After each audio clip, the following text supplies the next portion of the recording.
आता तुमची आवडती सुझुकी दुचाकी घरी आणणं झालं अधिक सोपं. सिंधुदुर्गचे अधिकृत विक्रेते श्री विनायक व्हील्स घेऊन आले आहेत खास ऑफरची मेजवानी. मग वाट कसली बघताय?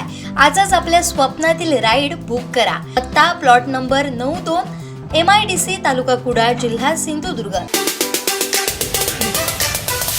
आज नितीश राणे साहेबांचा वाढदिवस आहे. गेली 17 वर्ष आम्ही संजू परब मित्रमंडळ आम्ही सर्वच जण आम्ही त्यांचा वाढदिवस साजरा करतोय. एकही वर्ष आमच्याकडनं कधी वाढदिवसात खंड पडला नाही आणि माझ्या वाढदिवसाला सुद्धा निलेश राणे साहेबांनी कधी आले नाहीत असं कधी झालं नाही. असा माझ्यावर आमच्या सर्व कार्यकर्त्यावर प्रेम करणारा नेता म्हणून त्यांची ओळख आहे. पुढे वेंगुर्ल्याला कार्यक्रम आहे. साहेब मी जास्त वेळ घेणार नाही पण 2 मिनिटातच बोलेन. आज त्यांचा वाढदिवस आहे पण त्यांच्यावर 2 शब्द बोलणं हे माझं कर्तव्य आहे. निलेश राणे साहेब 2009 पासून मी त्यांच्या संपर्कात आलो. जवळजवळ 18 वर्ष झाली. या 18 वर्षात मी त्यांना जाऊन पाहिलेलं आहे. जसा फणस असतो बाहेरला काटेरी आणि आतला गोप तसाच निलेश साहेबांचं आहे आणि मी हे स्वतः अनुभवलेलं आहे. माझ्या प्रत्येक अडचणीत गेल्या 17-18 वर्षात कोण कुठचा नेता जर धावून आला तर ते म्हणजे निलेश राणे साहेब.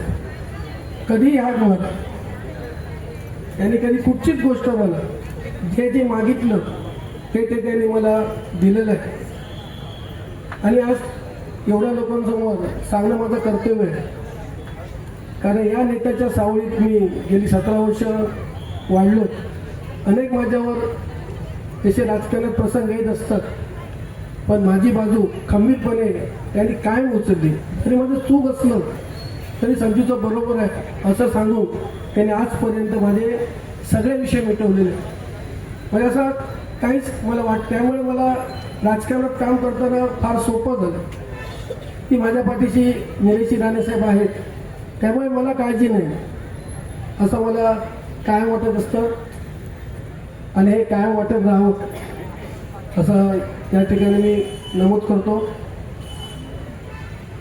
साहेबांचं तुम्ही आता जी विधानसभेतली भाषणं ऐकली असणार वेगवेगळ्या विषयांवर, फक्त एकच विषय नाही तर प्रत्येक विषयांवर निलेश राणे साहेब बोललेले आहेत आणि कोकणाचा एक बुलंद आवाज म्हणून ते विधानसभेत काम करत आहेत.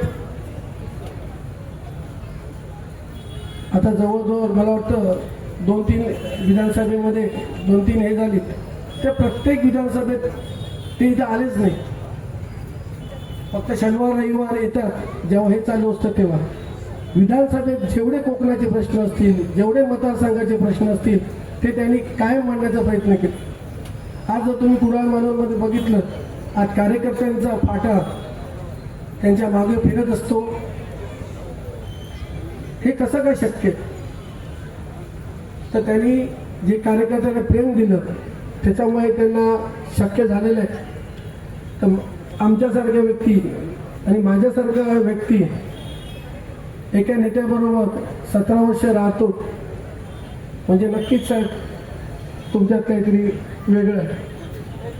कारण माझा स्वभाव थोडा वेगळा असल्यामुळे दीपक भाई पण मला कायम सांगत असतात थंड घे थंड घे सांगत असतात थंड घे. तरीसुद्धा निलेश साहेबांनी मला सांभाळलं. पण जाता जाता एवढंच सांगेन जो काय मी आहे, जो मी काय घडलो गेल्या 17 वर्षात याच्यामध्ये निलेश राणे साहेबांचा 100% वाटत. त्यात सांगताना मला काही संकोच वाटत नाही, अजिबात संकोच वाटत नाही. कारण मी आहेच तो निलेश राणेंमध्ये. नाहीतर एक व्यक्ती 17 वर्ष ग्रामीण भागात शहरात येऊन आज नगराध्यक्षपद म्हणा, नगरसेवक म्हणा आणि अनेक पदं मी भूषवली. त्यामागे निलेश राणे साहेबांचा हात आहे. शिवसेनेचा जिल्हा प्रमुख झालो त्यावेळी दीपकभाईंनी सुद्धा मला खूप मदत केली. त्यावेळी दीपकभाईंनी जिल्हा प्रमुखासाठी खूप मेहनत घेतली, निलेश साहेबांनी घेतली आणि त्यामुळे मी सुद्धा जिल्हा प्रमुख झालो. कारण जनतेला समजलं पाहिजे. आज दीपकभाईंबरोबर जवळजवळ मी 6 वर्ष काम करतो. त्यांच्याबद्दल सुद्धा निलेश साहेबांच्या वाढदिवसाला 2 मिनिटं बोलतो. एकदम शांत स्वभाव. कुठचीही गोष्ट त्यांना सांगितली तर त्यांनी ऐकून घेतात आणि त्यावर पूर्ण विचार करूनच बोलतो. पटकन काही बोलत नाही, पण त्यांचे निर्णय हे कायम योग्य असतात. आताच त्यांनी काही वाचलं असेल, या मतदारसंघात सन्माननीय दीपक केसरकर साहेबांनी 25 कोटीचा निधी आत्ता आणला जस्ट. म्हणजे खरोखरच काम कसं असावं, काम कसं करावं. 4 वेळा निवडून येणं मला कायम निलेश राणे साहेब सांगतात, केसरकरांना कर्नाटकला काहीतरी घेण्यासारखं आहे. एक व्यक्ती सतत 4 वेळा आणि सावंतवाडीत तर त्यांनी रेकॉर्ड केलं. 3ऱ्या वेळा कोण व्यक्ती निवडून येत नव्हतं. 2 वेळाला की 3ऱ्या वेळी पडायचं. पण दीपक भाई साईबाबांची एवढी कृपा आहे की ते 3ऱ्या वेळी पण निवडून आले आणि 4थ्या वेळी पण आले. असे आमचे दीपकभाई आहेत. मला कायम ते सन्मान करतात, आदराने हात मारतात. त्यांचं प्रेम असंच राहू असे मी पाटेकरचेने प्रार्थना करतो. आणि दोन्ही नेते मला सांभाळून घेतात. दीपकभाईंचा फक्त मला 6 वर्षाचा अनुभव आहे, पण या 6 वर्षात त्यांनी मला वाईट वाटेल असं कधी ते मला बोलले नाही. त्याच्यामुळे या व्यासपीठावरून आज निलेश राणे साहेबांचा वाढदिवस आहे. त्या व्यासपीठावरून सन्माननीय केसरकर साहेबांचं सुद्धा मी मनापासून म्हणतो की त्यांनी मला खूप सांभाळून घेतलं आणि निश्चितपणे पुढे सुद्धा सन्माननीय केसरकर साहेब सांभाळतील यात कोणतीही शंका नाही.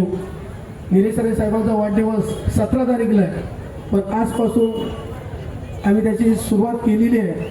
आणि निलेश साहेबांनी मला सांगितलं होतं संजीव केक कापायचा नाही काही गोष्टींमुळे, पण साहेब सर्व कार्यकर्त्यांची इच्छा आहे की केक कापायचा. ती कार्यकर्त्यांची इच्छा तुम्ही निश्चितपणे पूर्ण कराल अशी मी आशा बाळगतो आणि तुम्हाला वाढदिवसाच्या लाख शुभेच्छा देतो.